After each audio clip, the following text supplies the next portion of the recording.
বাংলার ঘরের মেয়ে উমা, সেই উমা আসছেন আমাদের ঘরে দুর্গারূপে। সেই উমার আবাহনকে কেন্দ্র করে তানের প্রযোজনায় গত 16 সেপ্টেম্বর মঙ্গলবার সন্ধ্যায় কলকাতা ইউনিভার্সিটির ইনস্টিটিউট হলে অনুষ্ঠিত হয়ে গেল এক বিশেষ নৃত্যনাট্য উমা এলো। ভাবনা, নির্মাণ ও বিন্যাস আদিনাথ দাস। দীর্ঘ 2 ঘন্টার নাচে গানে এই নৃত্যনাট্যটি সকল দর্শকদের কাছে খুবই মনোগ্রাহী হয়ে ওঠে। সঙ্গীত পরিচালনায় ছিলেন ডক্টর চন্দন কুমার রায় ও প্রমিতি রায়।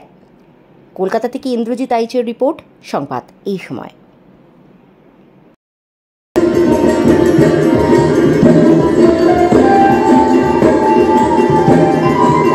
আমাদের ঘরের কন্যা করেছে আর যারা আমার সঙ্গে সহযোগিতা করেছেন এই সমস্ত গুণীজন, যাকে কৌশানী বলে দেবে, এই সমস্ত গুণীজনের কাছে এবং আরও অনেকেই পর্দার আড়ালে আরও বহু মানুষ, মানে ঘর থেকে সংসার থেকে শুরু করে বহুজন রাত জেগে জেগে যেভাবে তারা আমাকে ব্যাকআপ দিয়েছেন, আমার সমস্ত বায়না সামলেছেন, অবিশ্বাস্য সময় অবিশ্বাস্য দাবি সব সামলে দিয়েছেন, তাদের সেখানে কৃতজ্ঞতা চলে না।